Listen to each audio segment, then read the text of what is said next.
recording? I am. Okay. I'm not sure what this looks like when you share a notepad. You can read it. It's good. Okay. So there's been a lot of back and forth in the Bruiser channel the last few days talking about rune glass, gems, what rune glass, what gems to run in weapons, and so kind of just wanted to run through some different things. Generally speaking, you're looking for an elemental damage rune glass with an opal in both weapons. I know some people like malachite and hammer, but based on all the testing I've done, this just seems to work best. I have not tested to confirm it, but a lot of people are recommending a different elemental rune glass between your axe and your hammer, because there's concerns of those overlapping and canceling each other. So the examples is what I'm running currently: arboreal opal in the axe, electrified opal in the hammer. Anybody disagree with this? I know Jasper comes up sometimes. I still think opal's the way to go. Yeah, because you can control when the opal procs. With the other ones, you have to, especially with Jasper, like you have to be hit. So you have to, you're relying on somebody hitting you to get your bonus there. So I agree with that one. Jasper's honestly, not worth it. I used to run anyone- it for what most people would say. It's like you're getting hit all the time, blah, blah, blah. You are, but you're only really getting that proc off of your left click. When you're going for your combo, a lot of the time you're getting out of the clump and coming in from like the side of the clump and like dodging first or something. Yeah. So like you're not getting hit those 2 seconds before you throw your grab well and go for that big burst combo. Whereas Also with sucks an when you're opal, chasing someone. You can always yeah, if have you're chasing that. down Exactly, a healer or yeah. something, then you're at a big disadvantage as well. You're just dead. Exactly, yeah. And I'll be blunt with this one. If you don't think it's easy enough to proc the opal, you're just not dodging enough, or you're dodging too much and not working on your stam. One of the two. But it should be procking the opal correctly should lead you just having better gameplay experience because you're going to be dodging their attacks. I will post this document in the Bruiser channel when we're done, just in case anyone showed up late or you're missing. One other consideration is the Jasper doesn't get reduced by the rune glass. A lot of the other ones have their rate drop from 15 to 12. Yeah, that's fair. Also, but I think Jasper in general, counts. opal is what we're going with. I'm sorry, who'd I cut off? Is that Zardy? Yeah, Jasper counts towards the power cap, and opal doesn't. So yeah. Really... So it sounds like across the board, we all agree we need to be running opal with elemental damage in both weapons. Punishing rune glass, did a test on this. If you didn't see the video, it is not part of Empower Cap. In my testing, I only got 3.99% of a damage increase, not 5. So that's just something to be aware of. And then it also has an internal cooldown of 1 second. I've got a bunch of comments on the video that I uploaded that others have tested this and confirmed it. And so if it's only applying to every other hit, you're only really getting about a 2% damage lift off of running Punishing Rune Glass in your armor, which really sucks. I mean, that's really disappointing, but that's kind of what we should expect for the game. So if you run Rune Glass in your armor, you are giving up some resistances. And so I said 2.5 the other day. I think it's really 2%. So you're giving up 2% resist for 2% damage. I'm not sure it's worth it. I'm going back to just running regular gems in my armor. Just one quick comment. Are you sure about the internal cooldown? I know it's true, but I believe it's 0.5 second, not 1 second cooldown for the punishing onyx gems, for example. Don't know the exact time. No way for me to test it. I don't have the ability to look at the game data, but several comments have said that it's 1 second. Okay. And if it doesn't apply to the second second light attack, it doesn't really matter. It's effectively halving your damage. Yeah, it's a damage drop.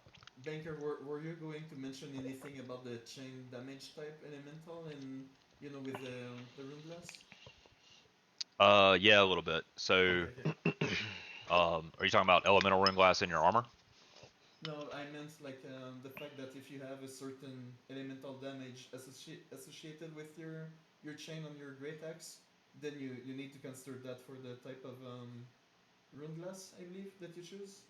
Yeah, I really don't think that the damage boost that you're going to get from that is worth the resistances because it's going to be margin or significantly less than just from the physical.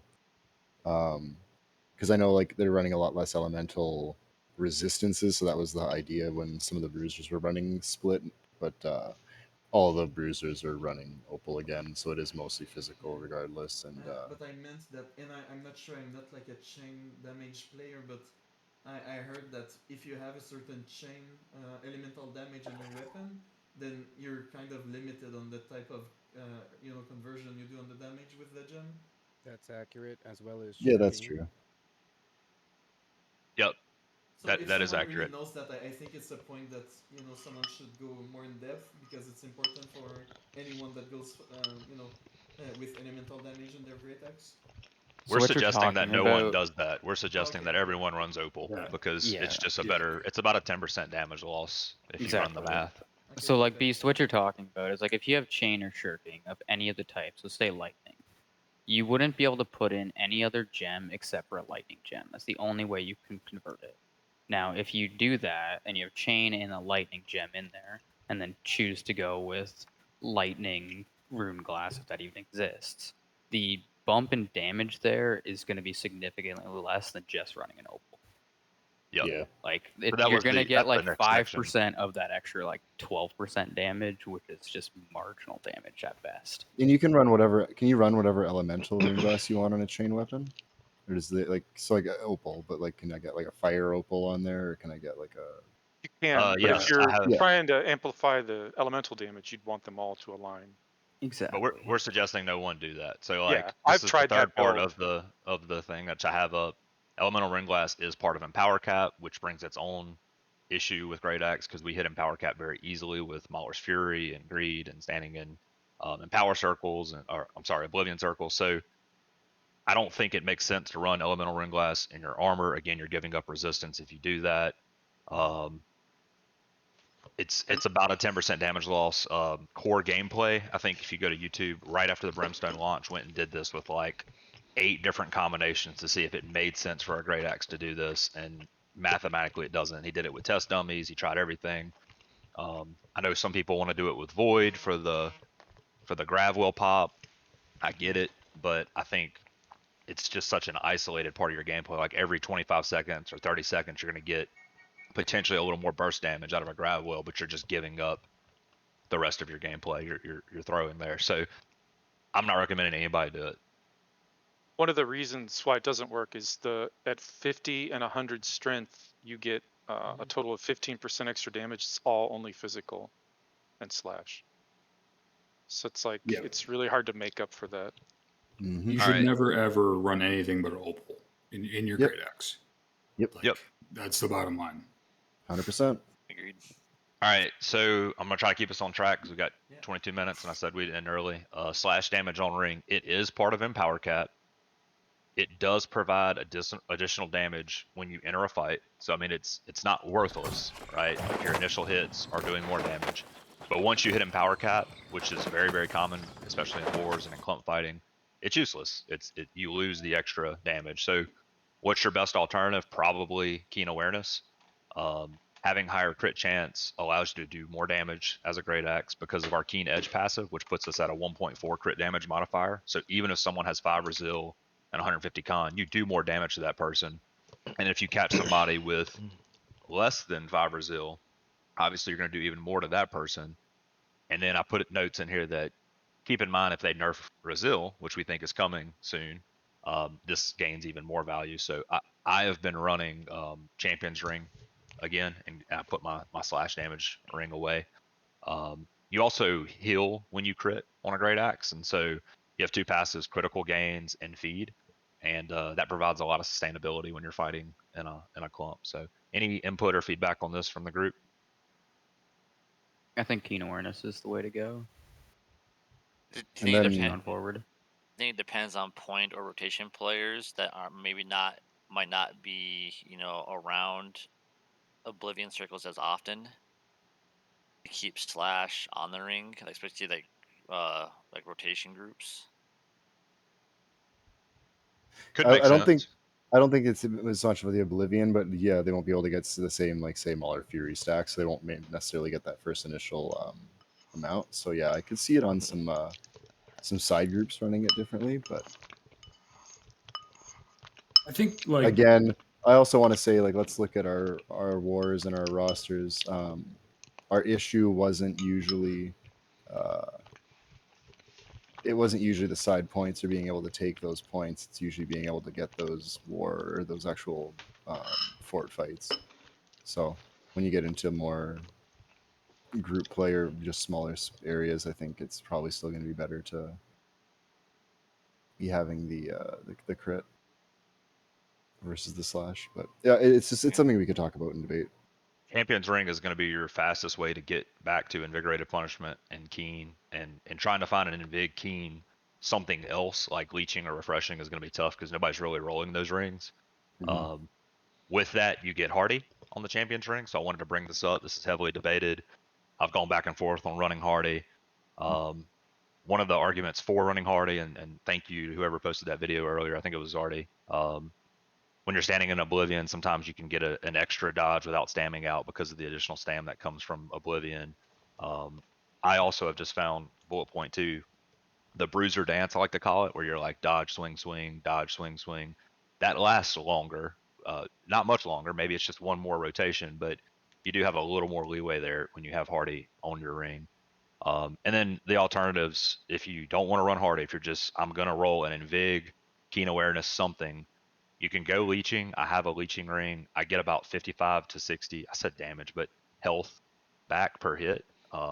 It's not a lot. It's pretty inconsequential, but it's something for your survivability. The alternative would be like refreshing evasion, or refreshing ward. I know River runs Invig, Keen Awareness, refreshing ward on his ring. He's also stacking refreshing ward pieces on his armor though. So any comments on this before we move to the next thing? There is no heavy or medium alternative to shirking energy, correct? No. Okay. You'll have stamina recovery on your amulet, and I think it is really important for our bruisers to see if they can have that.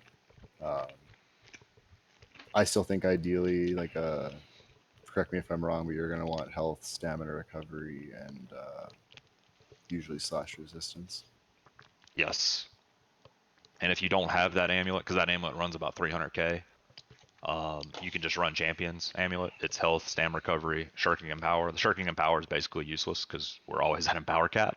But it's something for now. It's free if you get it off the PvP track, and you can try to roll that amulet. It's in theory pretty easy to roll, but I know a lot of people have wasted a lot of gold trying. I was able to roll mine. I got lucky. We'll keep an eye out for them, and if you see one come up on the market, we will make like a bit of a guild subsidization for the price. Sweet. Question on the Hardy thing. Can you Yep. dodge 3 times instantly in an Oblivion? That's one thing I've been curious about. Yes. You'll have 5 stamina left if you're in Obliv. Okay. And you triple dodge. That's pretty sweet. That seems really good to me. I don't know. Yeah, it's As long as 2 of the 3 dodges are in the Oblivion, you'll have 5 stam left. Okay. It's really strong. Yeah, I'm just wondering if it, like, you can actually, like, shift versus, like, Yeah. take a little bit in between. No, you can But just it spam doesn't doesn't seem like you'd have to wait. You have 15 stamina per second coming from Oblivion, so as long as you stand in it, you should be able to do 3 dodges with Hartley. Okay. All right. I see a lot of people debating and asking how many Resil, how many Shirking Fort, how many Freedom, all that. So I just wanted to bring this up. I'll run through kind of a summary of what I think we've all kind of agreed on the Bruiser channel, and then I'll give people a chance to provide input if they disagree with any of this or they want to amend any of this. But I think Resil, I prefer to see 5 on everybody. I know there are some bruisers that run 4. Maybe they just can't get a 5th and get everything else into their gear. I think since we're taking a lot of damage from Great Axes, and Great Axes have that 1.4 crit modifier, Brazil makes a lot of sense. I think 5's recommended for most people, 4 absolute minimum. Shirking Fort, I think 5 is preferred. Probably 3 would be our minimum. Probably no less than 3. And then alternatives, if you can't get to 5, would maybe be like 1 to 2 elemental aversion. There's some debate about this. I don't have any EA, but some bruisers are doing that. And if you're running 3 Shirking Fort, you better have fucking 3 pieces that are running like at least 3 Freedom to account for that missing Shirking Fort. Otherwise, you can get a 2 perk set where it's literally just Shirking Fort Resi, 5 pieces of that, and it's going to last longer and you're going to do better and more. Yeah, I Yep. just want to emphasize what Johnny just said. It's important. if you don't hit 3 freedoms and you only have 2 or 1, you should use something else until you can get at least 3 freedoms. Otherwise, it changes nothing. Because literally just a 5 Shirking Fort 5 Resi build, like the only difference between that and a BIS like bruiser set is going to be the Gravwell perk, which you can just give up one of the Shirking Forts on that purple set, and the freedom. There's literally nothing else difference between that set and my set. Yep. It's just the freedom. Don't get me wrong, freedom's nice, but there's a reason why we prioritize the Resi and Shirking Fort. So freedom is probably the most commonly desired third perk after Resil and Shirking Fort. As mentioned, 3 freedom is what you need to dodge a shockwave heavy combo from a hammer. If your ping is high, I don't have the best ping, or if you have slow reaction time, I'm not one of these Fortnite players. I'm not the best mechanically. Having the 4th freedom is really, really nice. It also reduces root durations, and we all know there's roots everywhere, ice showers and screams and just all this shit. There's so much CC. So 4 freedom is desirable. If you don't want to run freedom, some people argue freedom is wasted in wars. You can stack refreshing ward. You could stack refreshing or refreshing evasion. Some bruisers do that. That just gets your cooldowns faster. I think refreshing ward's probably better of the 3 options for what we do. If you're a point player, if you're one of those rotate groups, maybe refreshing's better. But yeah, Thing to just know wanted to with kind of talk those, through this. refreshing ward, of course, you need to get hit. It's good for on point. Refreshing lowers your global cooldowns, which makes refreshing move on your great axe do less. It has less of an effect per hit. Refreshing evasion is good because we have long cooldowns. If you're trying to use a build that has short cooldowns, you want to use refreshing. You use something with long cooldowns, you want to use refreshing evasion. Makes sense. All right. So Johnny kind of elaborated on this a second ago. Just BIS armor. If you're new to bruising, thinking about bruising, maybe you've been bruising and you're not sure if your armor's good. Probably an example 2 perk BIS, and we can put this together. We can help you with this. It's not expensive. 5 Resil, 1 Gravwell, 4 Shirking Fort, and I think it's in that order. I think Gravwell is just necessary. So, and then 3 perk BIS. You know, there's the argument: do you take 4 freedom or do you put Enfabling Maelstrom on? There's some people that do Leeching Path of Destiny. I don't think that's very good.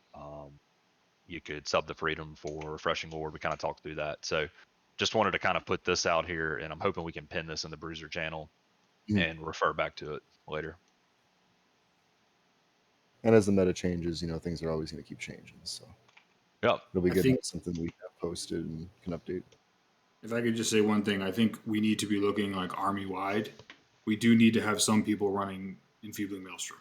Like, it's just there's a lot of value. You can almost have one of your bruisers per group running it. That would be like ideal. But So we've also been looking, and we do have like we on our point groups, we have at least one each of those point groups that should be running with like a Enfeebling Maelstrom axe that has refreshing move thwarting strikes on it. I have a Maelstrom thwarting strikes refreshing move axe available if there is someone else who's wanting to do that. I literally think it's, if you're going to run one in your group, you might as well run it on the axe and get the full like benefit of it. However, again, I do know people do run it on their armor as well. So if you have that option, 1 per group, I think would be the maximum. But Yep. So just throwing wanted to it throw out have some that examples of BIS weapons. 2 perk BIS if you don't have BIS weapons and you're just trying to figure out what to run. Refreshing move thwarting strikes is typically your best options on a great axe. On a hammer, I used to think it was Sunring Shockwave thwarting strikes, but I actually think attunement's better. Thwarting strikes does not work on Wrecking Ball. It does work on Shockwave, and so basically you're only getting the benefit out of Shockwave from the thwarting strikes. And we're rarely, some of us do light and heavy attack with the hammers here and there, but a lot of times we're just sitting on the great axe. And so I think Shockwave attunement's really, really good as a 2 perk. And then you can see the example 3 perk options there that are probably the most common. Thwarting strikes versus thwarting counter on the hammer. I have thwarting counter because I'm playing into a lot of bruisers that have grit, and it also applies to all the abilities as opposed to like what I just said, Wrecking Ball not getting the benefit of a thwarting strike. So any input on that from anybody? Or does everybody agree with this? Or if disagree? anyone does need a starter axe for that, I do have a bunch of refreshing move, Thwarting Strikes, Keen. It's at least Keen gives you something on top of random just the purple, but we do have those available, and I just give those out. Have you tested that Wrecking Ball doesn't work with porting? Because you Yep. have grit through it. You have grit for the ability, but it does not get the damage benefit. Tested it Okay. today with Wombat. Gotcha. I always just assumed you did. 'cause you We Yeah, I were got testing level it for swing. we were testing it for BB hammer schizo sets and trying to figure out if we wanted to if it made sense or not to put thwarting on the hammer, and it didn't work. We didn't get any benefit from thwarting. Yeah. And And I'd then heard that before, but for we wanted to test hammer, I it. would say thwarting strikes is better than counter, but it's just how you use it. Like if you have counter, you have to go into the clump and pat in that clump or path into the Mhm. clump.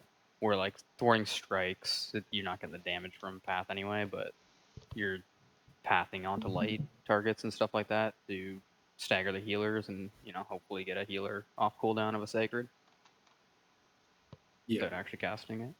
Both of those hammers are very expensive. I mean, Yeah, like it's just that's the sundering attunement is where you want to start, but it's just what is that third perk that's actually BIS? I'm really warming up to the idea, to the EU idea that you shouldn't be using POD across the point. You should only really be PODing people in light armor. It's just Same. it's a playstyle thing, but like the highest value use of your path is always going to be on healers, Staggering 100% those of the time. healers is great. yeah. Stagger them, knock them out of a cast, disable the diamond, and exhaust them for their stam regeneration. So, it is a playstyle thing, but just something to keep in mind. Don't get me Yeah. wrong; those numbers look really good when you path into the point. However, You I also wish- get some I wish decent Bruiser numbers we did that. doing we a are the good clump of ones healers. we're the ones as bruisers that can try that we call out everybody else for stat padding when they're not doing their job right. So if there's something that we're going to be able to do to make everyone else's life easier, it's to make sure that we're using those path on people that are actually um, being really influenced by that stagger. Yep. Don't get me wrong. Okay. When we call like all AOE's on point in like 5 seconds, like that's a different story. Like we want everything there, but You should also look for grabs and put your path and DC on top of the grab so that you make sure that the grab stays on the person and they don't have time to dodge. and especially if you're Well- not if you don't have your charge up, or if you see your other fellow bruiser, if they get a really good grab in there, as soon as you see that grab hitting, you want to be throwing that path if you can't get in there yet. You need to be really careful with path because you're going to give people a free breakaway dodge. Yep. Like you can't just be throwing random CC around. No, for sure. That will 100% save someone's life if they get that breakaway dodge. So All right, we got 7 minutes. I think we just have a couple things left. Heart runes, cunning heart rune and stone form has kind of been the most common that a lot of bruisers have been running lately, but we're starting to see more brutal heart rune of stone form. Basically, you get the same benefits of stone form in that you're CC immune and you get some instant fortify. But instead of the additional fortify that you get from cunning when people hit you and the fortify stacks up, you get a little bit of an explosion, kind of like detonate works. I am going to start playing with brutal heart rune of stone form, and I think Hosey has been running it and speaks really highly of it. Says he's had a lot of success with it, and so I think that's probably the direction we end up going. But if you're new to bruising and you're dying a lot, you might just want to stick with cunning until you feel a little more comfortable. Quick question about that, Banker. So, I see that on the heart runes there's a crit multiplier, so I assume you can crit with those. Is that Yes. the case? Yeah. Yes, you can. Crit. Yes. Okay. which one is cunning? I'm sorry, I don't. Cunning is the Cunning- one that gives you fortify immediately, and then you get additional fortify stacks as you get hit, like up to 5 times. So it gets you to like fortify cap, but it only lasts for 5 seconds total. So keep that in mind. But I You're really mean- playing stone form for the CC. You have Immune. shirking fort too, so that's Yep, a lot of fortify. it is. The biggest thing on stone form is 5 seconds of invulnerability. The other thing is it doesn't have any animation like a cleanse spot does. So you can literally click whatever button you have set to it and just pop it and keep going. So it's very good to get through gates. You can pop a cleanse spot, use the 5 seconds of invulnerability for the cleanse spot. Once that ends, click a button that doesn't have an animation and get another 5 seconds of invulnerability. That 10 seconds is enough for you to walk through their lines, walk through their gates into where we want to actually fight. Because one thing Careful you with definitely see is careful with the people world will play invulnerability. You're not invulnerable, but yeah. invulnerable to stuns. Sorry, yes, you are not invulnerable to damage. You still need to be careful. But it does Slow get you stuns through a and lot. roots. So yeah, stuns, slow stuns, and roots and all that. Yeah. Just gonna Alright. throw this out there that Bonsai has all of their bruisers on the healing stone form. They've taken them all off of the detonate one. Yeah, because that's the other thing that you're seeing a lot of people in EU running now, and I could see Yeah. that. Just it's not that much healing because 80% of the stone form, so it's only like an 800, 900 heal, but you know that's like a beacon on you. Yeah. I think any stone form's good. It's really really strong. Yeah. And then you do see some people switching in between either outside the fort and fort phase, so detonate and stuff outside of fort and stone form going into fort phase.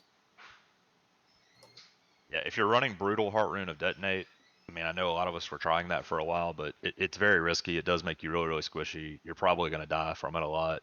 And even if you get kills from it, they're pad kills if you die too. Like it's probably, we'd rather you just be living. Yes, sir. Last thing, consumables. Just FYI, the powerful honing stones do count towards empower cap. It's just part of the testing. If you're not running tier 5 Desert Sunrise, make sure you get some of that for wars. Make sure you're running tier 5 Oak Flesh or Gemstone Dust. Probably more testing to come on this. Gemstone Dust may be the way to go, but we need to figure that out. And then make sure you're using your cleanse pots. We have 4 minutes left. I wanted to end on time or early, but I wanted to open it up real quick if anybody has any lingering questions. A comment actually, like quickly. If you're crafting your own gear and you have the choice of armor you're gonna craft, choose the armor with the more physical reduction because it's affected by the con. Is it 150 or 200? Mhm. 200. Yeah, 200 con perk is going to boost your health by more than if you have a balanced or elemental, rating piece basically. Yeah, Mhm. it's the 100 con piece. It only boosts Okay. your health based off of physical armor, not elemental armor. Yeah, so prioritize physical rating over the others when you craft. Yeah. If you're gonna craft anything, please get with somebody that crafts before you do it. We want to make sure you're not wasting money and materials on crafting things the wrong way. There are more efficient ways to craft, or there are better ways to craft than others, and we want to make sure we help you with that. So just ask for help. And then like the oak flesh versus gemstone debate, that's all dependent on the gems that you run in your armor as well. But you see a lot of people also oak flesh outside of fort and then gemstone in fort. I personally just run gemstone all across. I have a quick question then too. What is your guys' resistant numbers right now? You guys above 10% on all physical and then just right at 10 for elemental, or do you guys run heavier elemental and less on like thrust? I'm 10-10 with 20 on slash resist because of my neck. Okay, so my slash is 20.2. I'm at 10.1 strike and thrust and 8.9 down the board on elemental. Is that where I should be at, or do I need to up elemental and lose a little bit of that strike and thrust? I think you're probably That where I you're should probably be? close to where you need to be. I mean, Okay. ideally 10-10 is kind of what everybody's trying to run. And then keep in mind if you still have rune glass in your armor, it is reducing the effectiveness of some of those gems. I only have 2, and the rune glass is just for extra void damage. If I take Yep. those out, I'll get that percent back and can put that into elemental and be almost at 10% across the board with everything. Yep. Also remember, like, these kind of mitigations are capped at 50%. So if you're running like 22% like I am slash damage and a lot of people are, you run oak flesh with 35%, like you're already over cap at 50%. Similar with your gemstone and 10%, you'll be at 45%, which is pretty good. But if you go Yeah. over 50%, it doesn't do anything. That's So why we're don't looking at the like. benefit. There's a lot of of people that are defense. flaming each other's YouTube videos and stuff right now because they're running like all slash damage protection or all this, and then they're also running, oak bomb on top of that. Like if you're at 50% slash damage and you pop an oak bomb, it doesn't do anything for your slash damage. Of course, it'll help your strike and thrust, but Yeah, that makes 50% is sense. 50%. All right, we are out of time. I was going to run over the contest rules for those that are here. and we'll let everybody go and have some fun. But the plan for the contest is you have to have 3 bruisers. They have to be company bruisers. You can't go get River or Sea Walkie on your team. It's not allowed. So it's got to be 3 people here in the company or on our war team that are playing bruiser. And then you can get 1 healer and 1 support. Support can be anything. I don't care what it is. Fire staff, blunderbuss, IGVG, whatever you think you want to bring, it's fine. It doesn't matter. But you got to have 3 bruisers. You have until 6 p.m. server time, 5 p.m. Central. The team who gets the most kills from their bruisers, the 3 bruisers, combined in a single OPR, will be awarded 100,000 gold to split amongst the team. So everybody on the team will get 20k gold for winning. Of course, they get bragging rights as well. So if you already have your teams put together, great. If you don't have a team, stick around. We can put teams together. I'm probably going to fill. So if a team needs a support player or a bruiser or whatever, I'll jump in and just help get more teams together. Do you have time to cover the order of initiation and also the order of skills you should be using as a bruiser? Briefly, generally, you're going to open with a grav well. You're going to dodge in. You're going to shockwave. Then you're going to swap back to your great axe before the grav well pops. And you're going to maelstrom. Sometimes you work in a couple light attacks before the maelstrom if you have time. But it's very, very tight of a time window if you're like throwing a grab and you have to get to the clump and then use your abilities, and you may not have time to do that. But you want to have your axe back out when the grav well pops so that you get the benefit of the empower stacks and you can just go ham on the clump. So the empower stacks start once it pops, right? And then it adds, it's not on like the contact of the grav, it's on the burst. Well, when you swap to your hammer, you're going to lose that.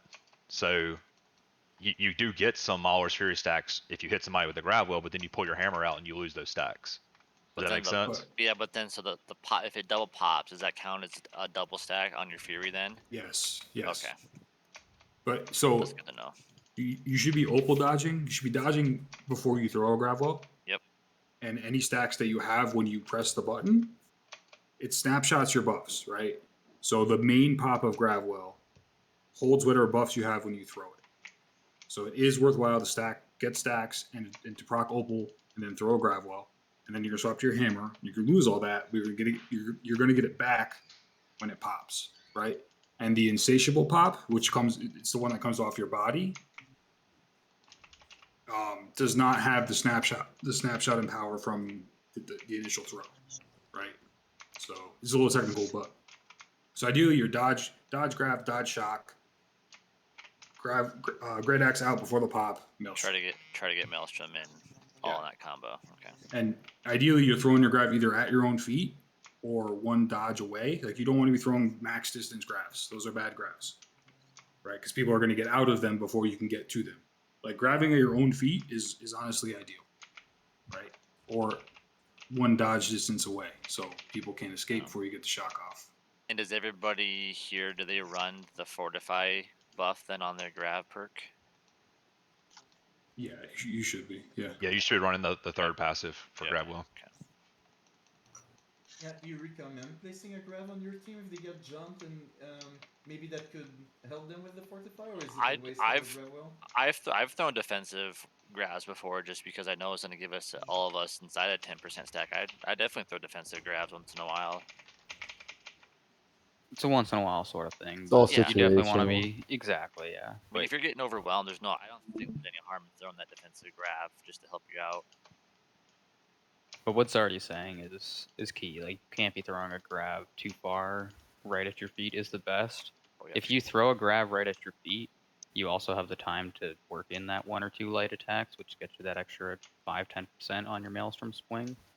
If you have to dodge into that shockwave, you probably don't have time for a light attack before the getting that Maelstrom off to pop at the same time as grab pop. It's kind of how I play it. Like, if I throw the grab on me, I'll go for the light attack. If I throw the grab and dodge away, then I don't go for a light attack. And I assume the best practice when you throw a grab and like you call your grab and you do like a countdown like 3, 2, 1, and you see where you're placing it before, so that your team already is looking that way and so they can contribute. Exactly. 100%. What is the official time of the from throw to pop? Is it 3 seconds, or is it longer than that? I think it is 3 seconds. Is it 3? Okay. And you need to be giving your healer and your mage time. Like you need to be saying, I have grav in 6. I'm looking here, right? So your mage can get there to follow up with you. And ideally, your healer is hitting you with a sacred ground when you're in the shockwave animation. That's a perfect sacred, right? So but you need to calm that so they can hit you with that sacred. And on There's top of there's a that, key. Hold on, Beast. There's a key technicality to what's already just said. You need to be telling your team when you have grav coming up or when grav is ready. But good luck trying to say I'm grabbing in 3, 2, 1 because then you've missed the window. You have to be able to take advantage of the window when it's available. So communicating with your team that hey, I have grav, I'm looking to grab, I'm looking this direction, or I have grav in 3 seconds. That's the best way to do it. And I always ping my grab wherever I try to ping center of it. Like it's even better, pinging it in advance. You know, I'm getting grab, I'm Yeah. going over here, just pinging your route or anything where you're gonna be, so everybody can get ready and get on that same spot. Because burst damage in the clump is what we're looking for in war to clear those clumps out and get an edge. But if you can give your healer and your mage more than 5 seconds of notification, like VGs and life stats both have a lot of cooldown reduction. So, that's enough time for them to get their cooldowns ready to play off of your grav. Everything in war revolves around grav wells. So everyone should be playing off of your grav. Just gotta give the notice. Hey guys, we are done. You are welcome to go play with your teams. If you want to stick around and keep theory crafting, welcome to do that. But don't want to hold anybody up any longer than we said we would. So good luck to those participating in the contest, and send me Banker your screenshots, totaling up the kills, and whoever gets the highest kill count for the 3 bruisers on their squad between now and 6 p.m. server time, they're going to get the 100K. So and the full bis set. no.